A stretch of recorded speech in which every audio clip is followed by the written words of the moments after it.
everybody, I'm KC, and welcome to another edition of Let's Talk About, and welcome to the latest installment of Sherlock and the Curious Critic.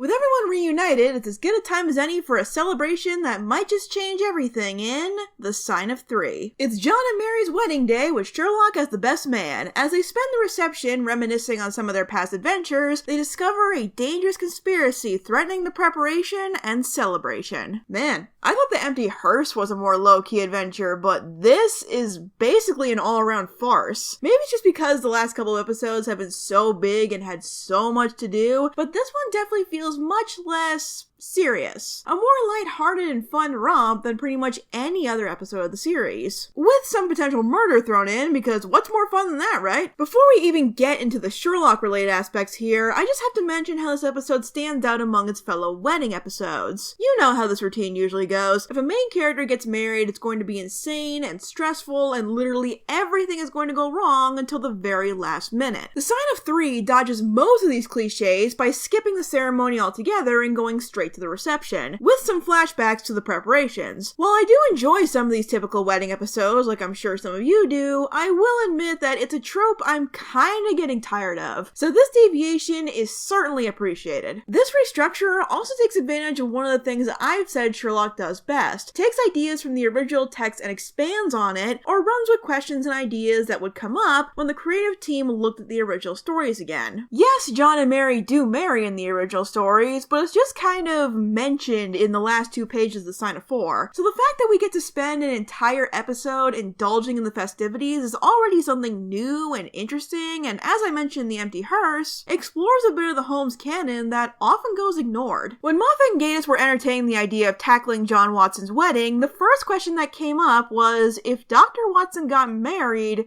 was Sherlock Holmes the best man? Which is such an obvious but irresistible realization, I feel like they wrote the whole story around it. The biggest piece of evidence for this being that nearly the entire episode is framed around Sherlock's best man speech, and the cases this time revolve around the wedding. Yes, cases, plural, because The Sign of Three takes a similar approach to The Great Game, of having a few small cases be connected to the greater mystery, except in this case, you don't realize until the end that they are all connected, which is a nice twist. And any episode that takes influence from The Great Game is going in the right direction in my book. It also gives us time to see Sherlock and John running around on regular casework again. It's been a while. It's nice. But having several different segments going on during the story, not to mention the montage of glimpses into Sherlock and John's various cases, many of which you can once again check out in full on the official blog, including the now infamous elephant in the room, juggling all that might be why this is the only episode of the series co-written by all 3 of the writers who have worked on Sherlock, including Stephen Thompson's last writing credit for the show. And I know that can usually lead to too many cooks in the kitchen syndrome, but I think it works to help keep the proceedings upbeat, consistent, well-characterized, emotional, and intriguing. Since the episode is more of a laid-back one compared to the others, it's very possible that the premise could have gotten stale over 90 minutes. While I don't know who contributed what, since sadly there's no commentary track for this episode, I do think the collaborative effort keeps the events from getting boring. It also makes room for those extra bits of continuity that you really appreciate as a regular viewer, like acknowledging that characters like Mike Stanford and John's sister Harry are at the wedding, or talking about Mr. Hudson, or not forgetting the whole Sherlock pretending to be dead thing. Something that, as far as I remember, the original stories never mention again. Or more personal things to the boys, like the realization that Sherlock apparently loves to dance, and is pretty good at it. Something I am so sad they never managed to bring up again. It really comes up in crime work, but, I live in hope of the right case. Or casually mentioning that John still occasionally sees a therapist. Or this.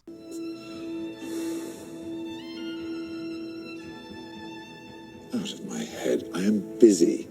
Hey Sherlock, what's Irene doing in your mind? Like that? Let's not go there.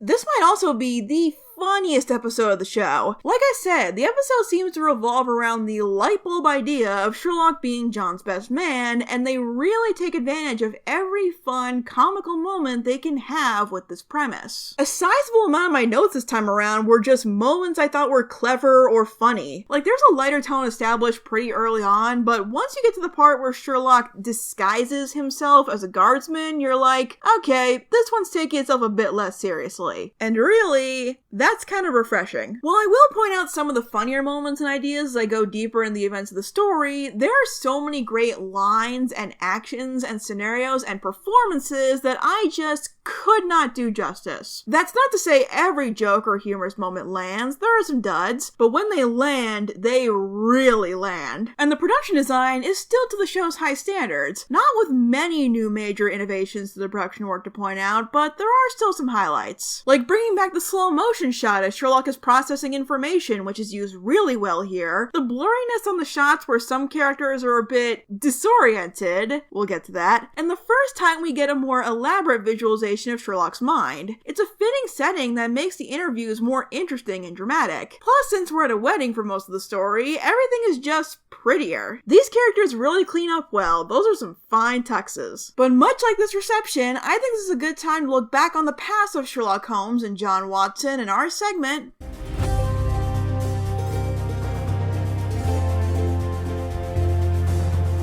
Despite taking its title from the Sherlock Holmes story The Sign of 4, The Sign of 3 doesn't have as many similarities to that story as you would think. The main story isn't like it in the slightest, but there are still some nods. The main mystery of a murder taking place behind locked rooms is still intact, and utilized differently from The Sign of 4, but still rather well in my opinion. Two major characters from The Sign of 4, Major Shelton and Jonathan Small, are both present, but like with the Hounds of Baskerville, they are here by name and slightly by role in the story, but not much at all in characterization. Technically, Major Shelton was dead by the time that story began. Sherlock pulls a couple of quotes from The Sign of 4 during his best man speech. I'm afraid, John, I can't congratulate you. All emotions, and in particular love, stand opposed to the pure, cold reason I hold above all things.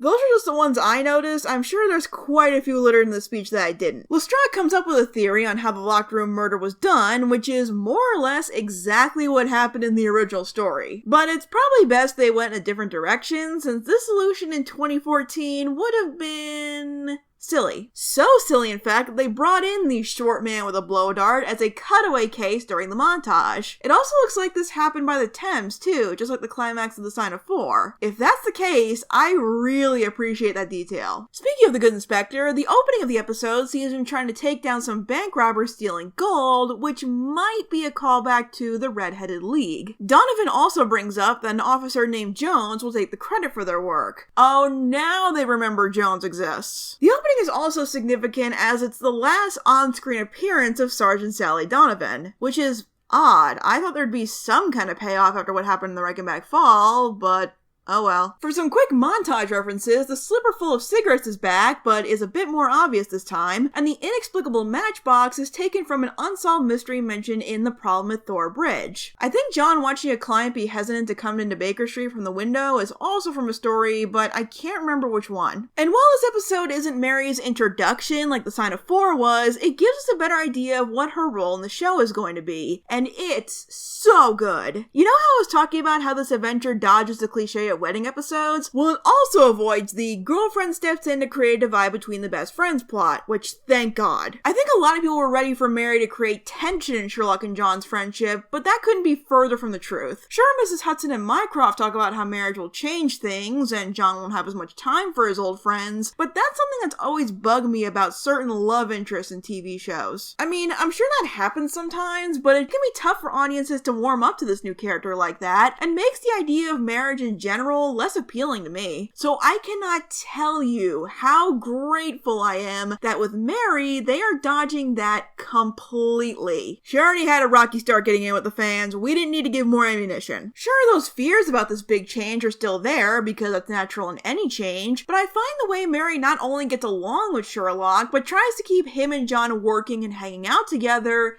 deeply refreshing. I hate the trope of one or the other. This is more something gained rather rather than trying to split something up for the sake of drama, strengthening the relationships already there and the new ones Mary forms with the characters we know and love, making Mary feel like a welcome addition to the team. Abington's interactions with both Freeman and Cumberbatch are on full display here and are some of the best moments in the episode. Now, let's get back on track with Sherlock's role as best man, and since there are a lot of parts of the story, I'm going to split this into two sections, the amusing and the emotional. As I keep saying, the episode really takes advantage of the idea of Sherlock being part of the wedding planning to the fullest, going through multiple stages of his involvement. There are too many funny moments to count. Sherlock intimidating one of Mary's friends who's clearly still into her, showing crime scene photos to a kid, I don't know what anyone expected there really, setting up the wedding planning on the wall like his crime boards, getting the wedding party to engage in an unsolved case, which is so funny, the maid of honor Janine, played by Yasmin Akram, using Sherlock's observations to narrow down her options for a wedding hookup that has some surprisingly fun exchanges between the two, and of course, the part that we all remember, the stag night. The most irresistible proposition with this premise, I'm sure. From Sherlock calculating their exact alcohol intake while they go out on the town, to John completely sabotaging that, leading them both getting absolutely wasted in less than 2 hours. I don't drink, so I don't claim to be an expert in this area, but either John spiked the drinks a lot more than they showed, or they really can't hold a drink. I guess it's fair retribution for that time Sherlock sort of drugged him. Personally, not everything in this segment landed for me, and I think it goes on a bit long, but I can't deny that it's a hilarious idea, and there are some really funny moments in it. Apparently a good chunk of it was improvised too. The highlight is definitely when a client manages to drop by and Sherlock's drunken observations. It's quite a spectacle. But while I feel like this episode is mostly out to have fun, there is quite a bit of heart in between all the shenanigans. After all, weddings are emotional affairs. Getting a bit more personal during it all is inevitable. I think the best way of seeing the transition between comedic and personal is in the beginning of Sherlock's speech. It starts off mostly with Sherlock's usual condescending nature and lack of talent at conveying sentiment, even when he does feel it. It makes sense. Sherlock is one of those characters who can't seem to shut up, but that's on areas he is a self-proclaimed expert in. But you put him in front of a room full of people and ask him to be sentimental, and things are gonna get complicated. For crying out loud, he was stunned into silence when John said Sherlock was his best friend.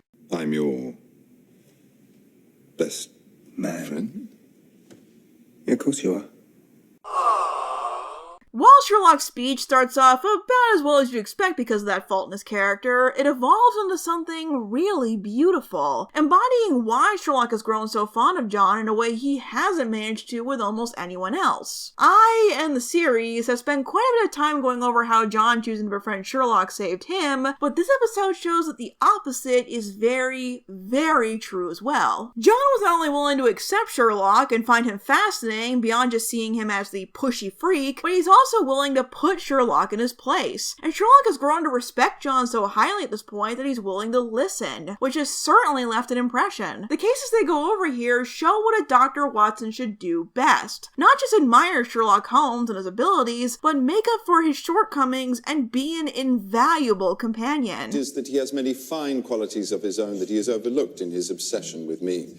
In The Bloody Guardsman, while Sherlock is getting ready to examine the scene of the murder, John notices the victim is still alive and saves his life, because he took the time to check, an area that Sherlock overlooked. In The Mayfly Man, John takes the evidence Sherlock unearths about a bunch of one-night stands to come to a conclusion that Sherlock couldn't because he's not as well versed in relationship conflicts. And while I personally don't think Sherlock is as inept in the realm of human behavior as he or the others around him think, half of his deductions are basically breaking down actions connected to that behavior, John is there to tie him to it and add a different and invaluable perspective that he probably never would have considered. The Sign of 3 not only acknowledges the essential role John plays in Sherlock's life, but celebrates John Watson as a character. Watson has been one of the most consistently difficult characters to adapt well. Only a handful have managed to pull it off this well in the past. And with portrayals like Martin Freeman's, Dr. Watson has really regained his dignity in the public consciousness in the last few years. I cannot begin to tell you how refreshing it is to see the kind of Watson who remembers he's a soldier and pulls rank, tank, or takes charge to use his medical skills to save a life, or is an understanding and loyal friend without being a pushover. No, that's not completely accurate to the books, but it gives Watson the strengths and layers of his character back and amplifies them. Which comes full circle when Sherlock, following John's example, helps him solve the major case in the episode. There's a great contrast of Mycroft yelling in Sherlock's head to follow the cold reason to reach a solution, but when that becomes too overwhelming, he approaches it a different way. John's way. Don't solve the murder.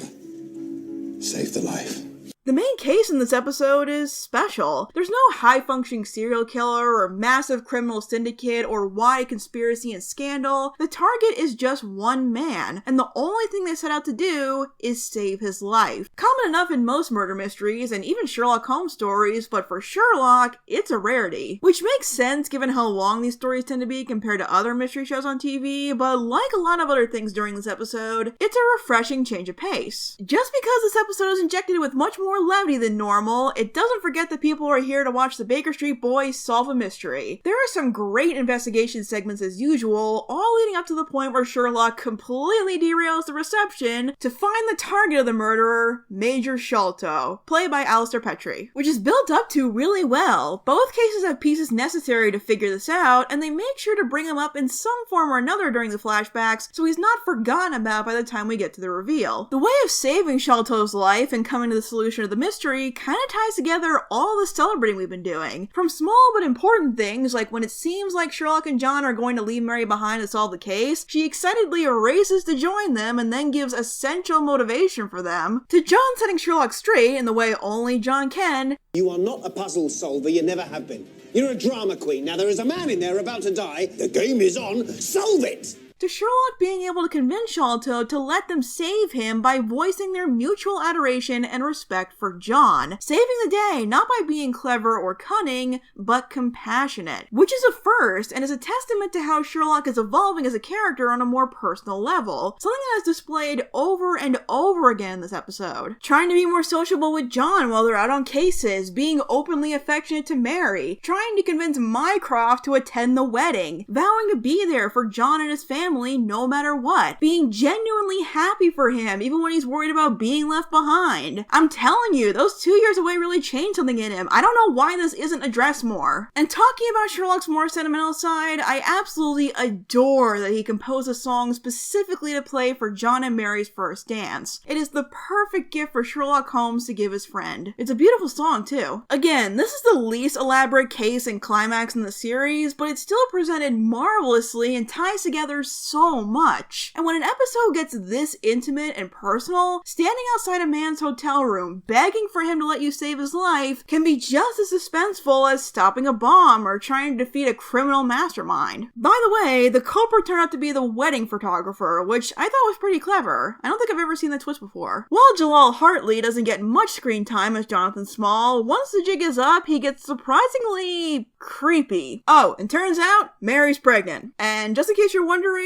that is not a book thing. We are entering some unfamiliar territory here, but as the Sign of 3 shows, that doesn't have to be a bad thing. Closing out a day full of fun and love and murder and mayhem. Best wedding ever! Overall, the Sign of 3 is certainly different from the episodes that came before and the ones that will follow, but it's more a fun breath of fresh air rather than a polarizing change in direction. Though I will admit this was both one of the easiest and toughest reviews to tackle. Because most of it is just shenanigans and funny ideas, it was tough to just not have this review be me listing my favorite moments that made me laugh or smile, and I still think parts of this were just me doing that. It has the actors, especially Benedict Cumberbatch, really stretching their comedic muscles in a way we haven't seen on the show before, while still feeling true to the series with polished production value, engaging investigation work, and continued development and deeper connections for the characters. It's a story that's definitely a welcome relief after how intense and involved the last couple of stories have been, and really runs with the interesting story concepts they present. I really hate the idea that some shows with developments like this present that your friends have to slip away because you want to make a special commitment. And I appreciate how the Sign of 3 and Sherlock in general will dedicate itself to dismissing that possibility and show that while change can be scary and uncertain, it doesn't have to be a bad thing. And now the festivities are over, we'll see the true test of those bonds in the season 3 finale, his last vow. Thanks for watching, and I will see you guys next time.